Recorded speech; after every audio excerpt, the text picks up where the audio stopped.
मुझे आज अपनी गलती का एहसास हो रहा है जी। हमने समधी जी के साथ कितना गलत व्यवहार किया। सच ही कहते हैं, भगवान की लाठी में आवाज़ नहीं होती। सही कह रही हो प्रियंका की माँ। आज हमारे कर्मों की सज़ा हमारी बेटी को मिल रही है। यह सुलोचना और अर्जुन जी हैं। अर्जुन जी सरकारी इंजीनियर हैं और सुलोचना जी एक हाउसवाइफ हैं, जो आज आंगन में बैठे अपनी गलती पर पछता रहे हैं। आइए जानते हैं उन्हें अपनी गलती का एहसास कैसे हुआ। आज से 6 साल पहले उनके बेटे प्रियांशु की शादी पास ही के शहर में रहने वाली अजीत जी की बेटी काम्या के साथ तय हुआ था और शादी में उनकी सभी मांगों को काम्या के पिता ने सहर्ष स्वीकार कर लिया था। काम्या एक सीधी सादी और घरेलू लड़की थी। विवाह की सारी तैयारी शुरू हो गई। कपड़े गहने सभी खरीदने जाने लगे। तभी अर्जुन जी ने अपने रिश्तेदारों की बातों में आकर विवाह मैरिज हॉल की जगह 5 स्टार होटल से करने की शर्त रखी और कहा कि अगर आपने ये व्यवस्था नहीं की तो ये शादी नहीं हो सकती। काम्या के पिता ने उन्हें बहुत समझाने की कोशिश की, लेकिन अर्जुन जी अपनी बात पर अड़े रहे। अर्जुन जी ने कहा, मैरिज हॉल हमारी हैसियत के बराबर नहीं है। लोग क्या कहेंगे कि कहाँ रिश्ता कर लिया, एक ही बेटा है। मेरा और मेरे बेटे की शादी रो रो थोड़ी ही होती है। शादी के कार्ड बन चुके हैं और बहुत सारी शादी की तैयारी भी हो चुकी हैं। इसलिए काम्या के पिता ने किसी तरह कर्ज लेकर 5 स्टार होटल बुक करा लिया। शादी का दिन था और प्रियांशु की बारात नाचते गाते होटल पहुंच गई। शादी का कार्यक्रम भी शुरू हो गया, लेकिन तभी अर्जुन जी का गुस्सा 7वें आसमान पर चढ़ गया। चिल्लाते हुए बारात वापस ले जाने की बात करने लगे। काम्या के पिता ने उन्हें समझाते हुए कहा कि समधी जी, आप बिना वजह नाराज़ हो रहे हैं। आप पहले मेरी बात तो सुन लीजिए। आपके बताए अनुसार ही हमने सारी व्यवस्था की थी, लेकिन होटल वालों का कहना है कि कुछ लड़कों ने बहुत सारा खाना बर्बाद कर दिया, जिससे खाना कम पड़ गया। क्या हो गया, शादी विवाह में तो ये सब होता है, और अब क्या मेरे रिश्तेदार भूखे ही रहें? अर्जुन जी ने गुस्से में कहा। काम्या के पिता और उसके भाई ने किसी तरह स्थिति को संभाला और शादी हो गई। शादी के बाद भी काम्या के ससुराल वालों की मांगें खत्म नहीं हुई। काम्या ने इस बारे में जब अपने पति प्रियांशु से बात की तो उसने कहा, दहेज की इस लेन देन ने एक बेटी को उसके माता पिता भाई बहन के प्यार से जरूर दूर कर दिया था। काम्या शादी के बाद कभी अपने मायके नहीं जा सकी। जब भी उसके मायके जाने की बात करने के लिए काम्या के पिता आते तो उन्हें कोई न कोई बहाना बनाकर लौटा दिया जाता या कोई नई डिमांड बना देते। काम्या की ननद की शादी में अजीत जी को ढेरों सामान की लिस्ट पकड़ा दी गई। ये कहकर कि समधी है, इतना तो करना ही चाहिए। काम्या के पिता भी बेटी के प्यार और उसका घर बसा रहे, इस मोह में सब करते जा रहे थे। काम्या के ननद के विवाह में 2 दिन पहले ही अजीत जी सारा सामान लेकर काम्या के ससुराल पहुंच गए। सामान को देखकर काम्या की सास बोली, ठीक है ही है, हमें क्या पता था कि आपकी पसंद ही ऐसी है, नहीं तो हम लोग खुद ही पसंद कर लेते। ना साड़ियों का रंग अच्छा है, ना गहने की डिजाइन, और गहने भी कितने हल्के हैं।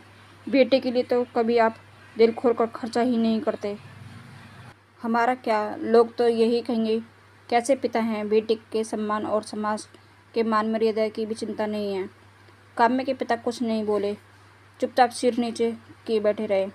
लेकिन आज सारे रिश्तेदारों के सामने अपने पिता की बेइज्जती काम्या बर्दाश्त नहीं कर पाई और बोली, मम्मी जी, समाज की मान मर्यादा की चिंता क्या सिर्फ मेरे पिताजी को या मेरे मायके वालों को ही होनी चाहिए? आप लोगों को इस बात की कोई चिंता नहीं होनी चाहिए?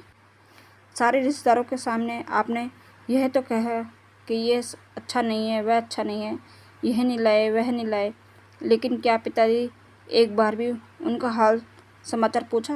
किसी ने भी उनसे चाय नाश्ते के लिए भी पूछा नहीं, क्योंकि आप लोग मेरे पिताजी को अपना समधी नहीं नौकर समझते हैं, और मुझे तो इस घर में एक काम वाली बाई के से भी कम समझा जाता है।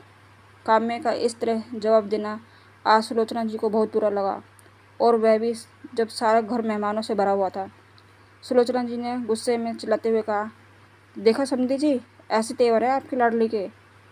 वह तो हम जैसे लोग हैं जो इसका गुजारा हो रहा है, नहीं तो किसी और के घर में होती तो कब का घर से बाहर निकाल देते, और आप समझते कि हम लोग ही बुरे हैं। अपनी लाडली को मुँह चलाने के साथ कुछ अच्छा संस्कार भी दे देते तो अच्छा होता है। ये सब क्या हम अपनी बेटी को नहीं दे सकते? आप लोगों की तरह कंगाल थोड़े ही हैं, शादी में बारातियों को खाना भी नहीं खिलाए। ले जाइए आप ये सब। हमने तो ये सब इसलिए कहा था कि प्रियंका के ससुराल वालों को ये न लगे कि उसकी भाभी के मायके वाले भी किसी से कम नहीं हैं।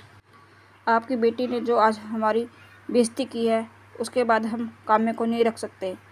आप ये सारा सामान और अपनी बेटी को लेकर चले जाइए। काम्या के पिता अजीत जी ने सुलोचना जी को समझाने की कोशिश की, लेकिन वह कुछ सुनने को तैयार नहीं थी। धीरे धीरे बात बढ़ती गई। तभी वहाँ काम्या के ससुर और उसके पति प्रियांशु आ गए। उनके सामने सुलोचना जी और उनके रिश्तेदारों ने काम्या को गलत बताया। प्रियांशु ने कहा, काम्या, तुम इसी समय अपने पिता को घर से बाहर निकालो और तुम अपने सारे रिश्ते इनके साथ ख़त्म करो, तो ही तुम इस घर में रह सकती हो, नहीं तो तुम भी चली जाओ यहाँ से। मैं अपने माता पिता का अपमान बर्दाश्त नहीं कर सकता। काम्या ने कहा, बहुत अच्छे विचार हैं तुम्हारे प्रियांशु। तुम्हारे माता पिता हैं और मेरे माता पिता कुछ भी नहीं। तुमने तो सच जानने की भी ज़रूरत नहीं समझी। पिताजी को तो छोड़ो, तुम्हें तो मेरे सम्मान की भी परवाह नहीं। ऐसे घर के लिए जहाँ मेरी कोई कदर नहीं, मेरी सेवा, मेरे प्यार के कोई मोल नहीं, सिर्फ तुम्हारे घर वाले की सेवा करती रहूं और तुम्हें बिस्तर सुख देती रहूं। क्या मेरा सिर्फ इतना ही वजूद है तुम्हारी नज़रों में? आज इसे भी ख़त्म कर देती हूँ। और हाँ प्रियांशु, मांग में सिंदूर तो कोई भी भर देता है, लेकिन जो दिल के खालीपन को भरे वही सही मायने में जीवन साथी होता है। काम्या के पिता ने काम्या को भी समझाया, बेटा 2 दिन के बाद घर में शादी है, लोग आएंगे। जब सबको पता चलेगा कि घर की बहू ही घर में नहीं है तो क्या सोचेंगे, क्या इज्जत रह जाएगी समाज में। अर्जुन जी और सुलोचना जी की, इस घर की कैसी कैसी बातें करेंगे लोग तुम्हारे बारे में।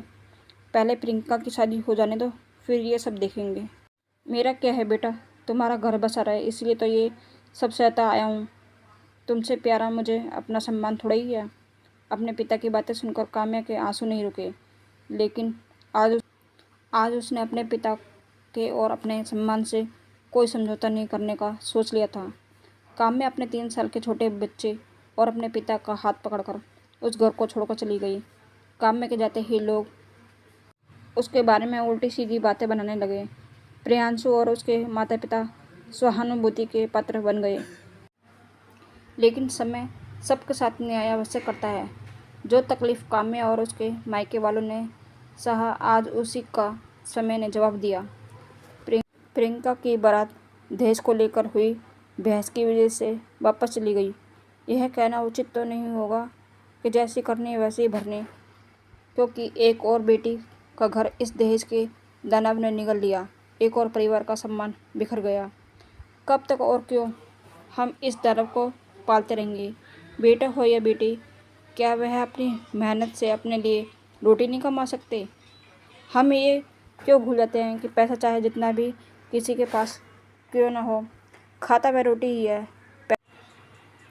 पैसा नहीं खा लेता, हाँ खाने के तरीके अवश्य बदल सकता है।